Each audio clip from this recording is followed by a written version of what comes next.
Bom, nós vimos na aula passada que esse fóssil aqui e outros da mesma espécie inaugura o surgimento do nosso gênero, que é o gênero Homo, né? No caso, esse é o Homo habilis, já discutimos na última aula, e ele surge aí por volta de 2,3 milhões de anos.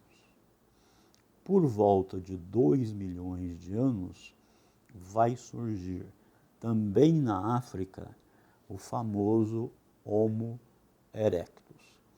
Como vocês podem ver, tem duas grandes diferenças entre o Homo erectus e o Homo habilis, né? Recordem-se que o Homo habilis tinha aí por volta de 650 centímetros cúbicos de cérebro.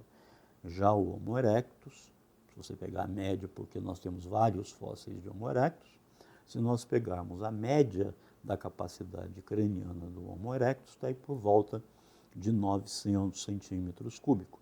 Isso pode ser visto claramente aqui, a diferença desse tamanho do neurocrânio. Uma diferença é que o Homo habilis tinha um tórus supraorbital muito pequeno, muito grácil, né?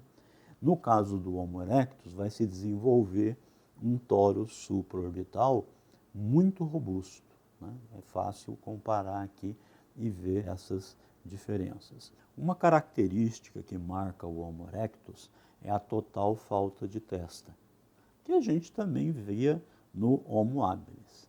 É muito interessante porque essa falta de testa torna o neurocrânio aqui na parte frontal extremamente anguloso. E aqui no occipital também bastante anguloso. De maneiras que, se nós abstrairmos a face, né, eu sempre digo que o neurocrânio dos erectus lembra uma bola de futebol americano. Ao passo que, se nós pegarmos um crânio nosso, de homem moderno, né, e abstrairmos a face, a gente tem uma bola parecida com a bola que a gente joga futebol. Então, essa é uma grande diferença em termos morfológicos do crânio do Homo erectus. Para eu caracterizar melhor a morfologia craniana do Homo erectus, eu vou pegar o crânio lateralmente. Ainda continua um crânio comprido e baixo e extremamente anguloso atrás e na frente. Além desse tórus supraorbital que eu já mostrei, existe também aquilo que se chama de um tórus occipital, que é aqui atrás do crânio, né? Isso é uma característica exclusiva do Homo erectus. Nós vamos depois ver um resíduo disso nos neandertais, mas não se expressa de forma alguma com essa robustez que se manifesta no Homo erectus. Em termos de face e de dentes, né, vou mostrar primeiro os dentes, ele tem uma arcada dentária muito parecida com a nossa. E a face já está bastante retraída, não tanto quanto a nossa, mas já bastante retraída. Muito bem, o Homo erectus é o primeiro hominíneo a deixar a África. Tudo que nós vimos até agora, inclusive os primeiros representantes do gênero Homo, eles estão restritos ao continente africano. Mas é interessante porque quando o Homo erectus sai da África, né, o primeiro lugar que ele chega é no Cáucaso, mais especificamente na República da Geórgia, onde ele está datado por volta de 1,8 milhões de anos. Como eu disse, ele surge na África aí por volta de 2 milhões de anos. Nós temos Homo erectus lá no Cáucaso, nós temos Homo erectus no Sudeste Asiático, mais especificamente na ilha de Java, e nós temos Homo erectus na China, né? Ou seja, saindo da África, ele ocupou quase toda a região oriental do Velho Mundo, né? Lá em Java, por exemplo, ele tem uma datação de 1,6 milhões de anos. A pergunta que se faz é, Se ele saiu da África, né, tomou um caminho à direita e foi povoando toda a parte oriental, asiática do planeta, por que que ele não chegou na Europa? Nós não temos uma resposta, uma boa resposta para isso. Mas o fato é que não se tem nenhum fóssil na Europa até hoje que se possa classificar como Homo erectus. Nós vamos ver que essa ocupação, incluindo a Europa, a gente vai discutir na próxima aula.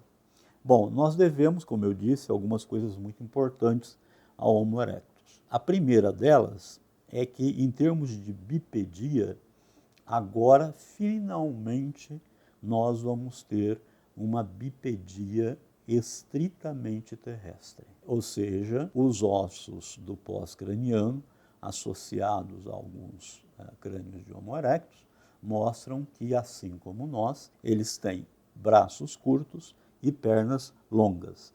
Lembrem-se que antes era o contrário.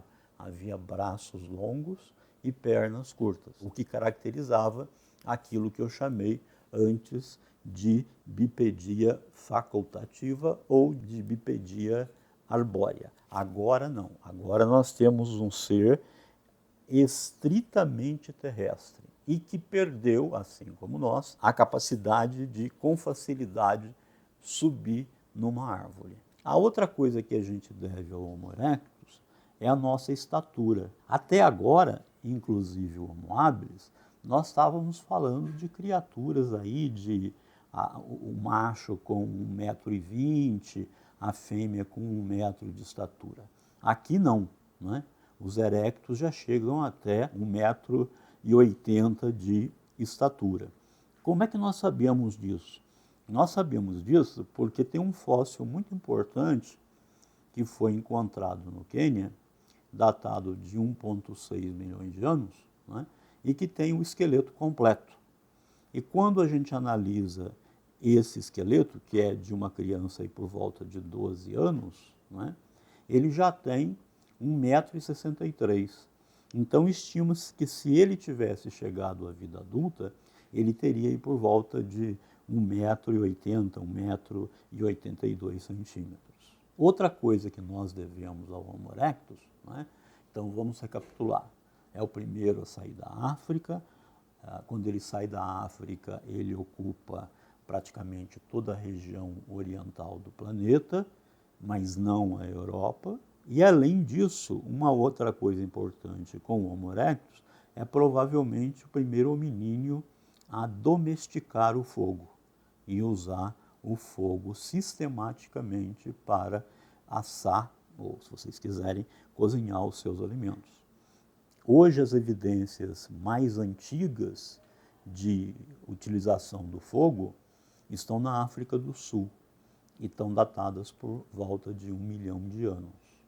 Existe também evidências em Israel de uso de fogueiras por volta de 800 mil anos. Gostaria de fazer uma observação para que o que eu estou dizendo aqui não entre em conflito com aquilo que provavelmente vocês vão encontrar nos livros didáticos. Até recentemente, a espécie Homo erectus era dividida em duas espécies, Homo ergaster e Homo erectus. Os Homo ergaster seriam os erectus da África, né? E o Homo erectus, sensu estrito, seriam as formas lá do extremo Oriente e do Cáucaso. Hoje isso acabou e nós juntamos isso tudo em Homo erectus.